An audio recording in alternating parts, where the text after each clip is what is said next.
থেকে সন্ধ্যা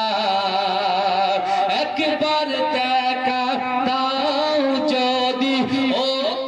কামলিওয়ালা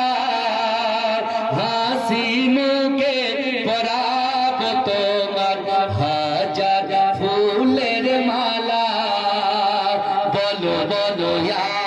রাসূলুল্লাহ জোর কই মালদা জেলার লোকে তো জোর কই জানা বলেন বলো বলো ইয়া রাসূলুল্লাহ ইয়া হাবিবাল্লাহ আরো জোরে গোলাপ নীলাম নীলাম রজনীগন্ধা মনের সুখে মালা গেঁথেছি সকাল থেকে সন্ধ্যা একবার দেখা দাও যদি ও গো কামলিওয়ালা হাসি মুখে পরাব তোমার হাজার